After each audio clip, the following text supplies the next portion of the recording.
నేనైతే నా చిన్నప్పటి నుంచి వస్తున్నాను. మా నానమ్మ తన 50 years బ్యాక్ నుంచి వస్తున్నారు, తన చిన్నప్పటి నుంచి వస్తున్నారు. సో బాగా నమ్మకం అనమాట ఇక్కడ మేడారంలో రావడం.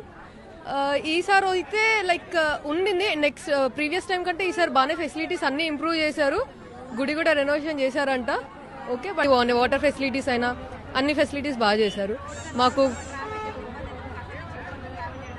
కొంచెం మేము పాల్వంచ నుంచి వచ్చామండి, భద్రాచలం పాల్వంచ దగ్గర నుంచి వచ్చాము.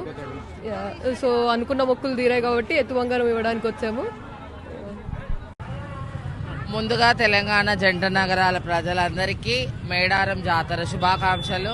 మేమేట అమ్మవారి దగ్గరికి 2 నెలలకు ఒకసారి వచ్చి అమ్మవారికి మొక్కులు అవన్నీ సమర్పిస్తాము. గత ప్రభుత్వాన్ని చూసుకుంటే సీతక్క ఇక్కడ వసతులు కానీ సౌకర్యాలు కానీ అన్ని చాలా బాగా చేసిందని చెప్పాలి. కోరిన కొంగు బంగారం చేసే తల్లులుగా ఇక్కడ వరంగల్లో సమ్మక్క సారక్క ప్రసిద్ధి చెందారు. అమ్మవార్లు ఇక్కడ ఎవరికి ఏది అనుకుంటే అవి తప్పకుండా జరుగుతాయి. అమ్మవారు వనదేవతలు. అమ్మవారికి ఇక్కడ బంగారం సమర్పించడం ఆనవాయితీ. అలాగే బుధవారం రోజు సారలమ్మ రావడం జరుగుతుంది, బేస్తవారం సమ్మక్క రావడం జరుగుతుంది. ఇద్దరు వచ్చిన తర్వాత అందరూ అమ్మవారికి మొక్కులు సమర్పిస్తారు. శనివారం రోజు వనప్రవేశం అవుతుంది. అలాగే చెప్పాలంటే జంపన్న వాగులో స్నానాలు ఆచరించి ఎలాంటి వ్యాధులున్నా ఎలాంటి రోగాలున్నా ఏమన్నా ఇబ్బందులున్నా ఇక్కడ జంపన్న వాగులో స్నానం ఆచరించిన వాళ్ళకి అన్ని ప్రతి ఒక్కటి పోతాయని నమ్ముతారు. 2 ఏళ్లకు ఎందుకు ఇంత ప్రసిద్ధి అంటే అమ్మవారు ఈ ఏషియన్లోనే ఇది మహాకుంభమేళ. ఎలా అంటే మన మొత్తం వరల్డ్ వైజ్ లోనే ఈ సమ్మక్క సారక్క జాతర చాలా పెద్దదనమాట.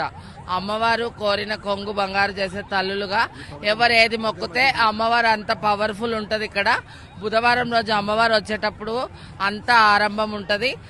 బేసవారం కూడా అమ్మవారు ఎదుర్కోళ్ళు అవన్నీ జరుగుతాయి. ఇప్పుడు ఈ జాతర వచ్చేసి 3 రోజులు జరుగుతుంది.